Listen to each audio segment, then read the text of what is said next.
Assalamualaikum warahmatullahi wabarakatuh. Jadi pada kali ini kita masih melanjutkan pada tokoh-tokoh Maqasidi, yang sekarang kita akan membahas Imam Syatibi. Ya. Kalau orang yang sudah bergelut dalam dunia ilmu maqasid sudah familiar ya kalau misal saya sebutkan Asy-Syatibi, yang mana beliau ini dikenal atau dijuluki sebagai Bapak Maqasid. Karena secara ide dan gagasan, beliaulah yang sebagai peletak batu pertama ilmu maqasid itu dicetuskan.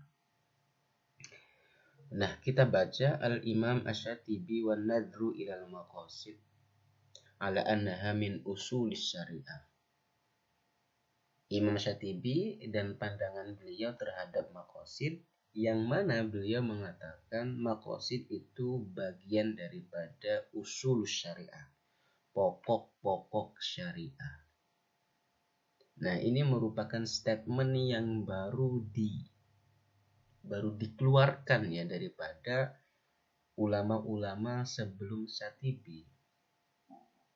Kanat al-mustalahat al-maqasidiyah allati istakhdamaha Abu Ishaq Asy-Syatibi tuwfiya am 790 atau 1388. Alhamdulillah waktu zuhur di akhir Ramadan ya. Jadi mustalah maqasidiyah, istilah-istilah dalam maqasid yang digunakan, yang dipakai oleh Abu Ishaq Asy-Syatibi yang wafat pada abad ke-8 ya, akhir abad ke-8 Hijriah atau pertengahan abad ke-14, yaitu hiya umuman nafsu mustalahat. Secara umum itu nafsu mustalahat, sama ya, mustalahat yang telah diistilahkan oleh Imam Juwaini wa tilmidhihi dan muridnya Al-Ghazali, sama ya. Kopi kole ya.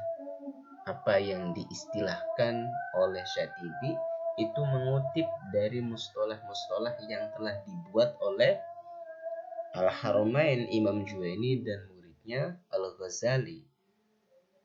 Nah, tapi di sini penulis ghairu annani a'taqidu anna kitabahu al-muwafaqat fi usulis syariah, akan tetapi saya meyakini kitabnya Syatibi al-muwafaqat fi usulis syariah naqala nadariyata maqasid syariah salasa naqalat muhimmah. Naqala ini membawa ya, memindahkan atau membawa teori maqasid syariah dengan 3 naqalat, dengan 3 lompatan yang muhimmah, yang sangat penting ya. Dari kitab muwafaqatnya Syatibi itu membawa 3 teori penting dalam perkembangan maqasidus syariah. Nah, sebagai catatan di sini sebelum masuk kepada 3 poin yang penting tadi, yaitu posisi maqasid sendiri sebelum Asy-Syatibi. Nah, teman-teman harus paham posisi maqasid sebelum Syatibi itu seperti apa. Jadi memang para ulama usul fikih seperti Al-Juwaini, Imam Haramain ya, dan Al-Ghazali memang sudah membahas tentang tujuan syariat. Nah, jadi memang mereka memperkenalkan konsep, ada konsep masalih al-mursalah, kemaslahatan yang tidak disebutkan secara spesifik dalam dalil ya. Jadi konsep maslahah mursalah itu konsep yang dia merupakan alat ijtihad yang tidak ada dalilnya gitu loh. Makanya melalui ijtihad. Nah, kemudian Bentar.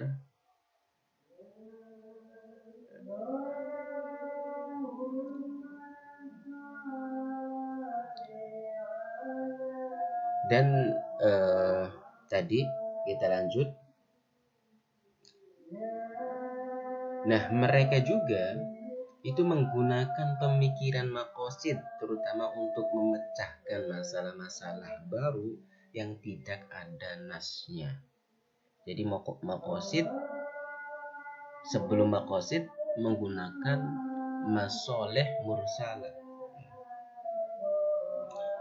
yaitu sebagai metode ijtihad atau sumber hukum tambahan seperti qiyas, istihsan, syar' mangqablana gitu, dan seterusnya yang masuk dalam pembahasan tentang masoleh mursalah. Nah, maqasid saat itu dipandang sebagai alat bantu atau pertimbangan dalam menetapkan hukum, ya, sebagai alat bantu aja, ya, bukan sebagai fondasi utama dari bangunan syariah itu sendiri. Ia masih bersifat parsial dan aplikatif, belum menjadi sebuah teori utuh yang menjadi landasan semua hukum. Nah, jadi itu catatannya.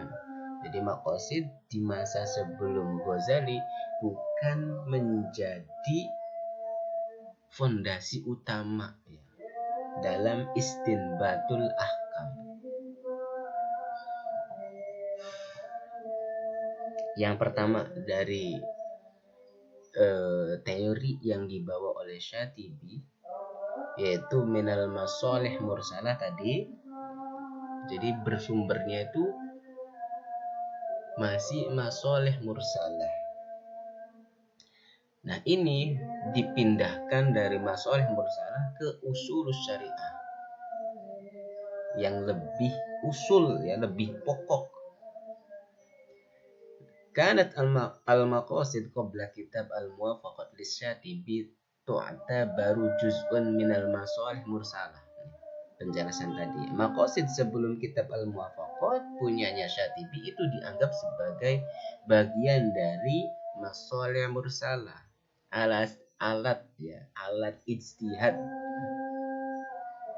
Karena maqasid tadi hanya menjadi alat bantu atau pertimbangan. Walam yandur ilaiha mutlaqan ala annaha minal usul. Ya, belum dilihat secara mutlak bahwa maqasid itu bagian daripada usul dengan sendirinya, ya, bihadzatiha. Walaysa far'an min ghairiha minal usul, dan maqasid juga bukan fara', bukan cabang daripada usul. Wa huwa ma asyarna ilaihi fi ma sabaq, sebagaimana yang telah kita sebutkan di atas. Nah, kemudian faqad iftataha asy-Syatibi al-juz'ul khas bil maqasid min dimni kitabihi al-muwafaqat bi ayatin minal Qur'anil Karim. Yaqsudu minha isbatu anna lillahi ghayat fi khalqihi wa fi irsalihi ar-rusul wa fi ma anzalahu min syari'atin. Jadi Syatibi membuka dalam kitabnya Al-Muwafaqat, yaitu pada juz yang tertentu di dalam maqasid, di dalam kitabnya Al-Muwafaqat, itu dengan ayat Al-Qur'an. Yuqsadu minha, yang dimaksudkan dengan itu, Syatibi mau menjelaskan bahwa Al-Quran sendiri dalam menarasikan ayatnya, dalam menjelaskan hukum-hukumnya, semuanya itu menetapkan bahwa Allah memiliki ghayat, memiliki tujuan, memiliki maksud fi khalqihi, di dalam penciptaannya. Wa fi irsalih ar-rusul, dalam pengutusan rasul pun Allah memiliki tujuan. Wa fi ma anzalahu min syari'atin, dalam hal apa-apa yang Allah turunkan berupa syariat pun memiliki tujuan. Summa i'tabaru al-maqasid usuluddin wa qawaidus syariah wa kulliyatil millah. Kemudian Syatibi menganggap maqasid itu merupakan usuluddin, pokok-pokok agama dan kaidah-kaidah syariat dan kuliah al-millah. Kuliah al-millah itu hal-hal yang kuliah yang universal daripada agama.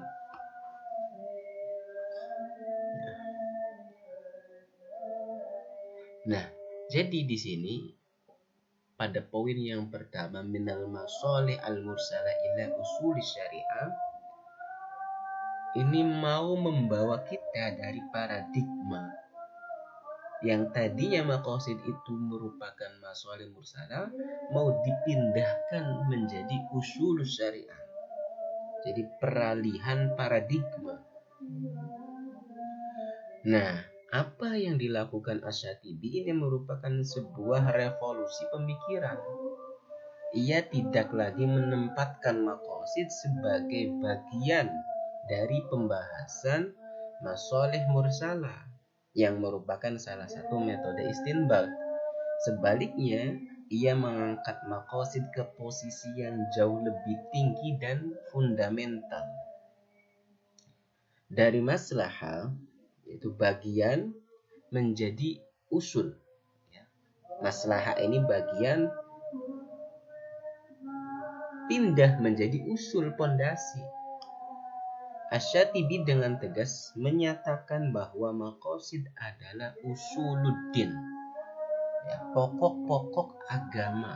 Artinya dia sudah menjadi alat yang wajib dinaikkan.